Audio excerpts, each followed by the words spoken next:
महाप्रलय का दृश्य कैसा होगा, जाने एक कविता के माध्यम से। राम वाली आत्मा विष्णु के रूप में आनंदम मंगलम भगवान विष्णु कही जाने वाली जन्म मरण के चक्र में आते आते 500-700 करोड़ बच्चों के नंबरवार कनेक्शन में आते आते एकदम आनंदमय बन जाती है कि बहुत बहुत दुखी हो जाती है और बहुत दुखी कर देती। इसलिए किसी कवि ने गाया है, कलयुग के अंत में भी कवि में भावना होती है ना, आत्मा में भावना होती है या देह में, 5 तत्वों वाली में। विनाशी देह में तो भावना नहीं होती। तो वो कवि उसने उसकी स्थिति का वर्णन किया है विनाश काल में, जब सारी सृष्टि में जलमयी हो जाती है और वो पहाड़ के शिखर पर जाकर किसी कंदरा में बैठा हुआ ये जल प्रलय देखता है तो बड़ा दुखी होता है। हिमगिर के उत्तुंग शिखर पर बैठ शिला की शीतल छां, एक पुरुष भीगे नयनों से देख रहा था प्रबल प्रवाह। क्या डर गया था? प्रबल प्रवाह को देखकर डर गया? नहीं। जो इतना बड़ा संसार, उसकी ही अपनी संतान थी, 500-700 करोड़ मनुष्य, एक आदम की ही संतान, उन सब का विनाश हो गया शरीरों का। क्या तो आंसू बहाता, कितना दुखी होता होगा। जो सीमित परिवार हैं, सामान्य परिवार, उस परिवार के अगर सब मारे जाएं,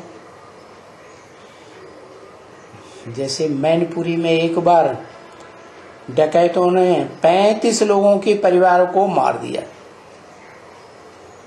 उनमें कोई एक बुजुर्ग बचा रहा तो उसे कितना दुख हुआ। परिवार का 1-2 भांति मर जाता है, क्यों माता जी, अनुभव तो है ना, तो कितना दुख होता है। तो यहाँ तो बेहद का परिवार, वो लौकिक दुनिया में तो सब हद के परिवार होते हैं। जब सारी दुनिया में जलमयी हो जाती है, कोई नहीं बचता, सब बह जाते हैं। सबकी आंखों में धूल भरा पानी भर जाता है। बाढ़ आती है तो क्या होता है? पानी कैसा हो जाता है? धूल से भरपूर हो जाता है। कौन सी धूल? देवानी की धूल पड़ जाती है, सब सांप अंधे हो जाते हैं। 5 विकार क्या हैं? सांप हैं। सब मर जाते हैं, अज्ञान में अनिश्चय बुद्धि हो जाते हैं। तब कौन बचता है? अनेक बचते हैं या एक बचता है? जलमयी में एक बचता है। हिमगिरी कहा जाता है हिमालय को।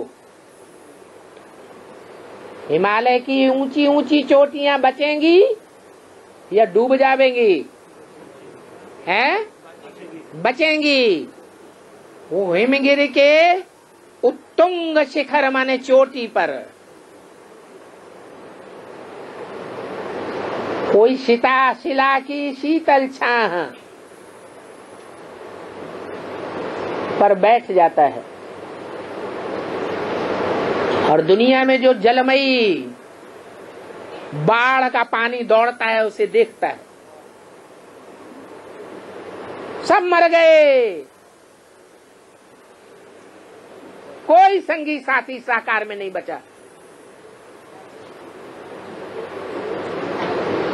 तो रोएगी आत्मा या खुश होगा?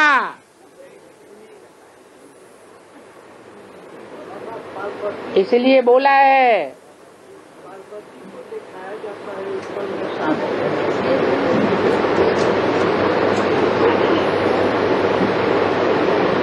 हिमगिरी के उत्तुंग शिखर पर बैठ शिला की शीतल छां, एक पुरुष भीगे नैनों से, माने रो रहा है या हंस रहा है? रोता है। देख रहा था प्रबल प्रवाह, तेजी से जो पानी बह रहा था, चारों ओर दुनिया में बाढ़ आई थी, तो रो रो करके देख रहा था। तो कौन हुआ है? एक ही आत्मा हुई जो अंत तक निश्चय बुद्धि रहती है। देह अभिमान का जल उसकी आंखों में नहीं घुस पाता।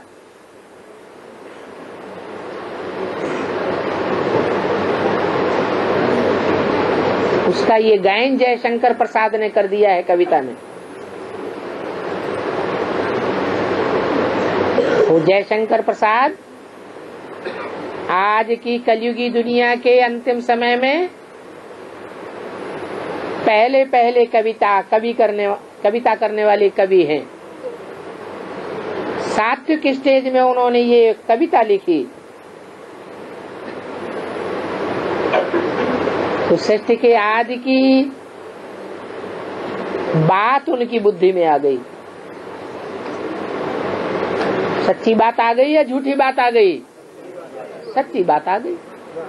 बेहद की बात है या हद की बात है? पहले बेहद की बात है।